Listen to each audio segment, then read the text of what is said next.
ਤੁਹਾਨੂੰ ਸੁਣਾਉਂਦੇ ਹਾਂ कोई गल जी। अज इक्को ही बच्चा ही माई का पहला तो लभा ही बड़ा लेट, मुकद्दरां की गल होंदी 2-4 साल बाद बथेरे उन्हें धुएं फुले।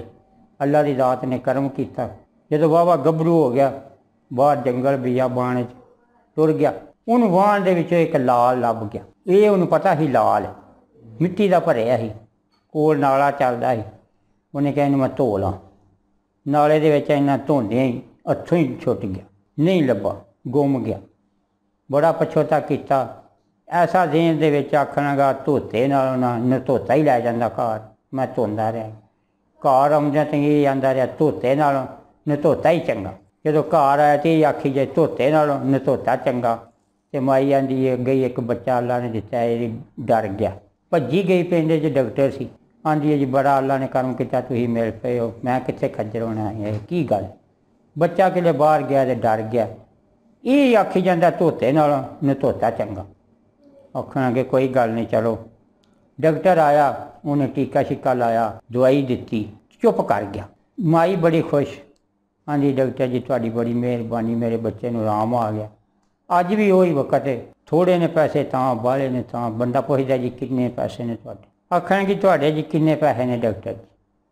आखणगा माई जी 100 रुपया, 50 का टीका लाया, 50 की दवाई दी है। माई ने दुपट्टे दे पल्ले 50 रुपये बदे माड़ी सी। आंदी लो तुसीं 50 फिर लै जाओ, तो 50 तुहानूं मैं फिर लंघदी आउंदी दे खड़ांगी। डॉक्टर के दिल च आई बई, आखे जी चल 50 दे ही छड़े ने, तो 100 मंगण वाला बना दा 2 दिनां नूं दे दी। आंदा कोई गल नहीं माँ जी, अल्लाह तुहाडे बच्चे नूं आराम दे, ते तुसीं दे छड़िया जे फिर पैसे।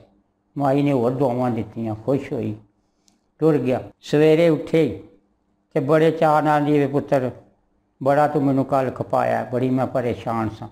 क्यों अम्मा मैनू की सी? यह बच्चा नहीं पता नहीं तू ये आखी जाता है धोते नाल नधोता चंगा। वो गल दिल च आई, वो फिर शुरू हो गया। माई अपना वो सराहने खलो के आंदी आ हाय जो तो चौकी चंगी सी। परेशान हुई।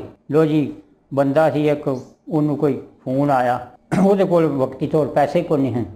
उन्हें डॉक्टर का बूहा खड़काया, आंदा की गल यार एवं यकदम एक जाना पै गया तो पैसे नहीं कोल। आखांगा भी इस टाइम मेरे को भी कोई नहीं। तो रात की मैं दवाई दे आया एक मरीज नूं, ते आ तू मेरे नाल ते ले लेने। वो दोवे गए, वो जिन्हें 100 लैना ही वो बाहर खलोता। डॉक्टर अंदर गया, वो माई जी मुंडा पे आखे धोते नाल नधोता चंगा, मज्जी ते लम्मा पिया। माई सराहने खलोती, हाय हाय दो तो चुप चंगी ही। डॉक्टर अंदर गया, वो आखे तो कोई रौला होर ही बने, मैं इत्थे की लैना। बाहर वाले नूं अगे काल आखने का आया नहीं, चलो मैं ही पता कर लेना। वो चारे अंदर कट्ठे हो गए। लो जी वो मुंडा पे आखे बड़े धोते नालों नधोता ही चंगा, तो माई को आखे ये दो चुप चंगी सी। 2 भुगत गए तो डॉक्टर की वारी तीजे दी आई। डॉक्टर ने चंगी बांह उत्तियां करके आंदा 100 नालों यारों 50 ही चंगे राती लै जांदा। जिहड़ा 100 लैण वाला ही ओहदी वारी आई, वो अंदर नालों यार बाहर ही चंगा हजे।